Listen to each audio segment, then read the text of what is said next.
அஸ்ஸலாமு அலைக்கும். காலிஃப்ளவர் பொரியல் எப்படி செய்கிறதுன்னு பார்க்கலாமா? வாங்க வீடியோக்குள்ளே போகலாம்.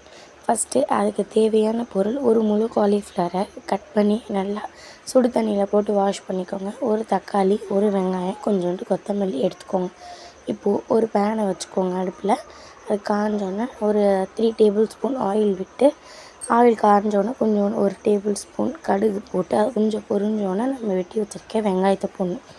வெங்காயத்தை கொஞ்சம் நல்லா வதக்கிட்டு, அப்புறம் கொஞ்சம் நல்லா ஓரளவுக்கு ரோஸ்ட் ஆகும்போது நம்ம ஒரு டேபிள் ஸ்பூன் இஞ்சி பூண்டு போட்டு அதையும் கொஞ்சம் நல்லா வதக்கிட்டு, இஞ்சி பூண்டு வாசனை போயோன்னே நம்ம கட் பண்ணி வச்சுருக்க தக்காளி போடணும். அதை கொஞ்சம் நல்லா மசிய விட்டுக்கோங்க. ஏன்னா அது முழுசாக இருக்கும்ல, அதனால் அது கொஞ்சம் இது பண்ணிக்கோங்க. அப்புறம் கொஞ்சம் ஒரு தேவையான அளவு உப்பு, மிளகாத்தூள், மஞ்சள்தூள், இந்த 3 மட்டும்தான். இதையும் போட்டு மசாலா பிடிக்கிற மாதிரி நல்லா கிண்டிக்கோங்க. இப்போ நம்ம கட் பண்ணி வச்சுருக்க அந்த காலிஃப்ளவரை அதில் சேர்த்து நல்லா இப்போ சிம்மை வந்து லோ பண்ணிக்கோங்க. இப்போ அந்த காலிஃப்ளவரில் இந்த மசாலா எல்லாம் ஒன்றாகிற மாதிரி நல்லா மிக்ஸ் பண்ணி நல்லா கிண்டி விட்டுக்கோங்க. நல்லா மிக்ஸ் பண்ணிவிட்டு அப்புறம் ஒரு அரை கிளாஸ் தண்ணி மட்டும் ஊற்றிக்கோங்க.